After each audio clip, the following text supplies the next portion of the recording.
The biggest benefit of commercial real estate might not be what you think it is.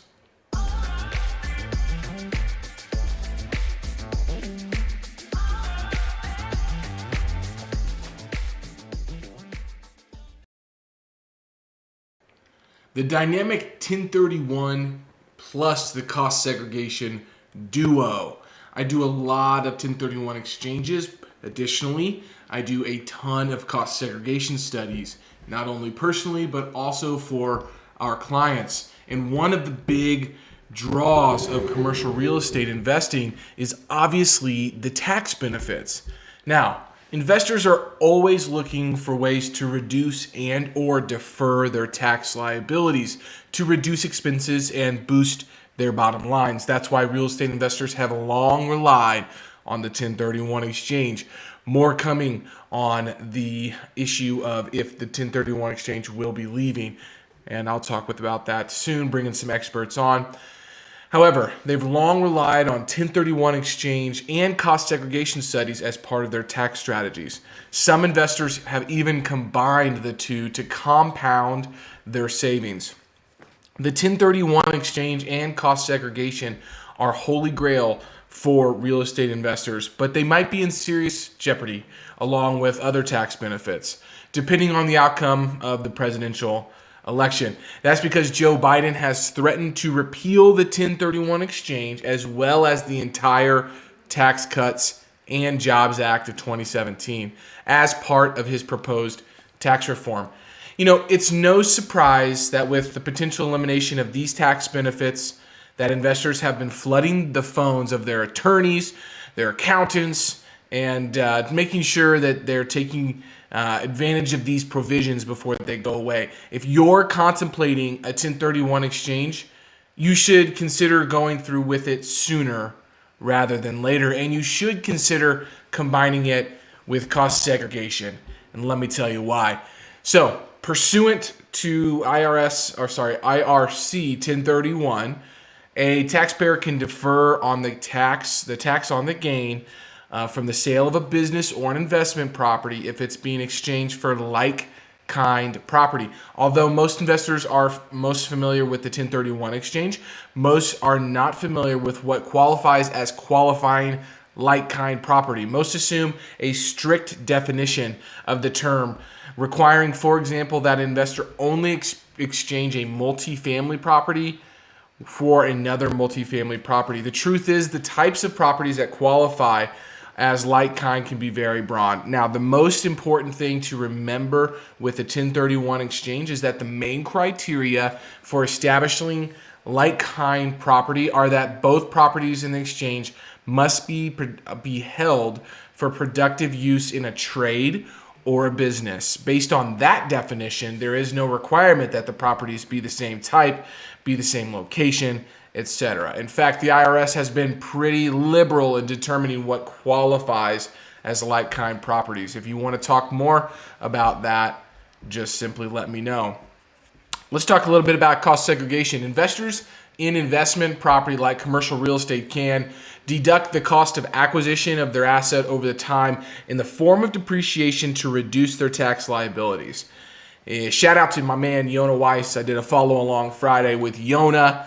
Yona's your guy if you're doing cost segregation. The catch is because commercial properties often consist of both real property and tangible personal property, and because it's real and tangible personal property is depreciated on a different schedule than the real estate is, then it would be worth segregating the two classes of assets to take advantage of the accelerated depreciation schedule of tangible personal property. In short, cost segs they include the breaking down of components of a building and allocating the tax basis in the property between the personal property and the real property that makes up the building. The real property would include the building, the land it sits on. Examples of personal property would include machinery, equipment, vehicles, furniture, light fixtures, etc., etc. So why should you segregate the tangible personal property from the real property? Because commercial real property is depreciated over 39 years, while personal property can appreciate it at an accelerated schedule over 5, 7, 15 years, depending on the type of that property.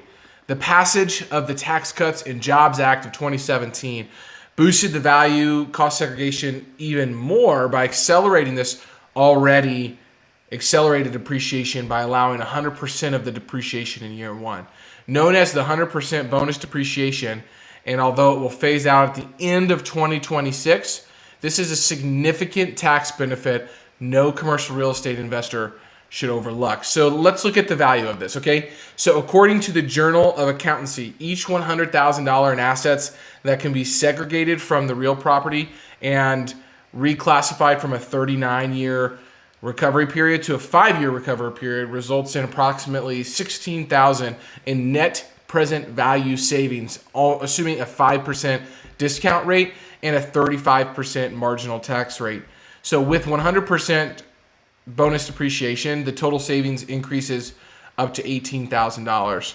For example, let's say a property that was sold in a Section 1031 exchange for $1 million. For simplicity's sake, we're going to assume there was no depreciation left over at the time of the exchange, aka no carryover basis. If a new property received in the Section 1031 exchange is purchased for $2 million, the tax on that $1 million in capital gains would be deferred until it was sold in a non-1031 exchange transaction. In year one, that would be a tax savings of $200,000 in deferred capital gains tax. Combine that with 100% bonus depreciation tax savings on $100,000, which is arbitrary, right, of tangible personal property of $18,000. That's the total savings of $218,000 in year one.